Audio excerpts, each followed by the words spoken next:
kita mulai tokoh ini. Saya tidak tahu kesan yang muncul di kepalamu apa tentang beliau Nasruddin Hoja.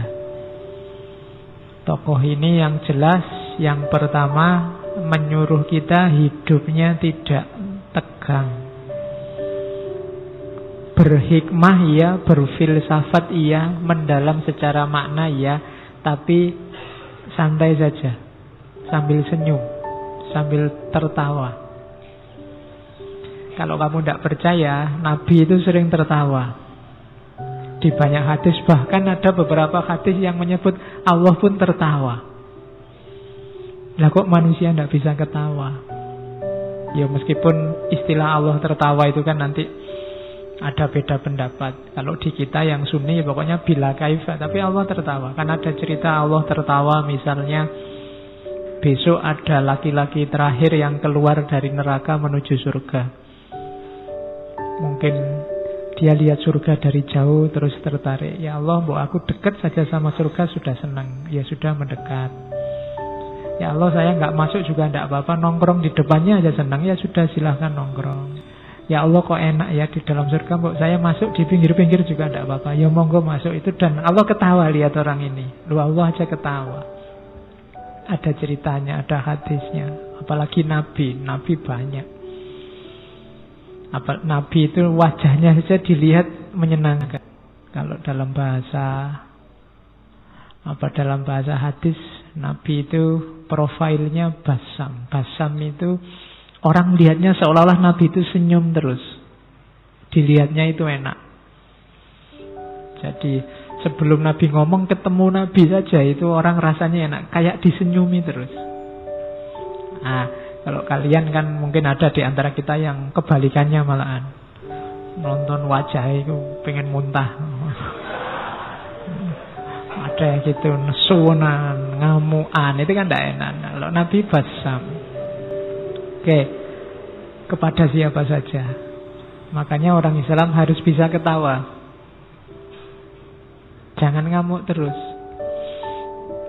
Saya ngutip sedikit itu sebenarnya ada di pengantarnya Nasruddin Hoja. Saya lupa profesor yang nulis, tapi itu diambil dari kitabnya Abu Hayyan At-Tauhidi, Al-Bashair wa Dakhair. Jangan engkau jauhkan dirimu dari mendengar sesuatu tentang kejadian sederhana yang lucu-lucu. Jadi kalian nonton yang lucu-lucu tidak apa-apa, nonton komedi tidak apa-apa. Sebab termasuk juga yang lucu-lucu dalam hidupmu. Hidupmu itu lucu, banyak yang lucu. Cuma kamu membacanya terlalu serius. Sebab bila engkau tidak mau memperhatikannya, pemahamanmu akan picik dan watakmu menjadi kurang tanggap. Kalau kamu tidak bisa menangkap betapa lucunya hidupmu, katanya Abu Hayyan, kamu kurang peka terhadap hidupmu. Hidupmu itu lucu, ngapain kamu stres? Ngapain kamu sumpek? Itu lucu. Tidak lulus-lulus ujian, lucu. Ya kan?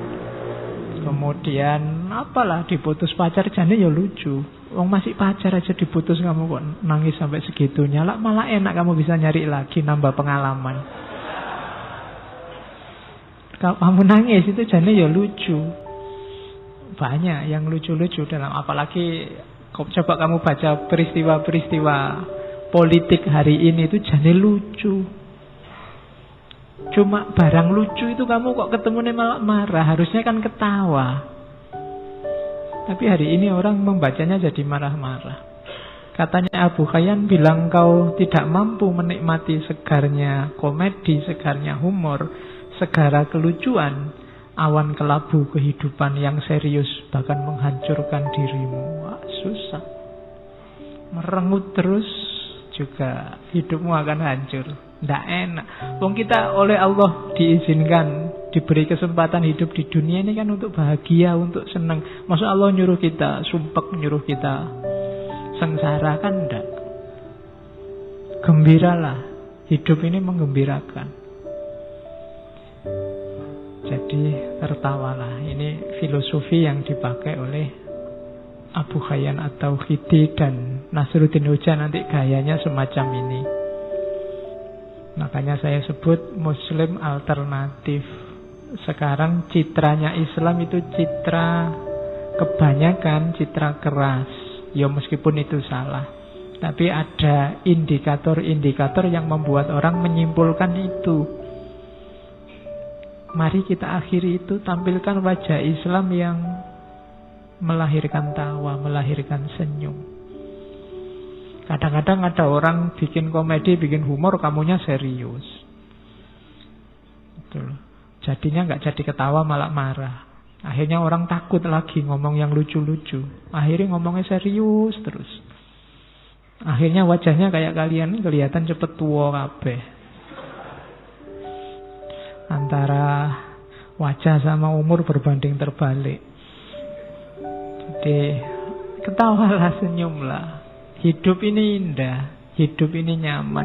Kalau ada masalah itu sebenarnya kelucuan dalam hidupmu. Ketawain saja. Betapa lucunya dirimu. Nah, itu lebih nyaman. Itu rumus dari Nasruddin. Dan Sufi juga, Nasruddin ini seorang Sufi juga banyak memfungsikan humor. Coba dilihat para Sufi, coba dilihat para ulama besar. Itu kan hidupnya serba senyum, banyak humornya. Ulama-ulama yang ilmunya sudah tuntas itu kalau ngomong kan enak didengarkan, dan kadang-kadang ya dagelan-dagelannya banyak, membuat kita tertawa, membuat kita tersenyum. Ini orang yang sudah luas sehingga bisa menerima apapun. Kemampuan menertawakan hidup itu tidak sembarangan. Wong Quran sendiri sudah ngasih isyarat kamu, innamal hayatud dunya lahwun wa laibun. Kehidupan dunia itu hanya sendaguro. Sendaguro itu kan harusnya melahirkan ketawa, walaibun, dan permainan, dolanan. Jangan serius-serius. Kan sudah dibilang gitu. Cuma kita tertipu. Wong ini cuma sendaguro kok kita serius. Sampai tawuran, sampai pukul-pukulan, bunuh-bunuhan. Salah rumus berarti hidup kita. Ayo pakai rumus yang benar. Kalau permainan, ya posisikan sebagai permainan. Kalau sendagurau, posisikan sebagai sendagurau. Bahkan dalam dunia Sufi, humor ini ternyata perannya banyak, mainnya banyak.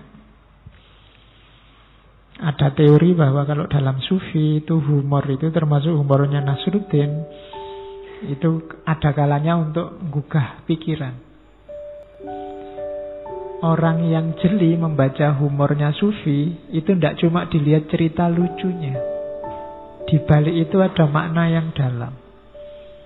Dan itu bisa dikejar bagi orang yang daya pikirnya jalan, daya analisisnya jalan. Tapi orang yang hanya dapat lucunya, ya nggak dapat maknanya. Kayak para wali zaman dulu ketika menyampaikan ajaran Islam itu kan pakai media budaya. Pakai wayang, pakai model baju, pakai punokawan yang suka ndagel. Itu kan media humor.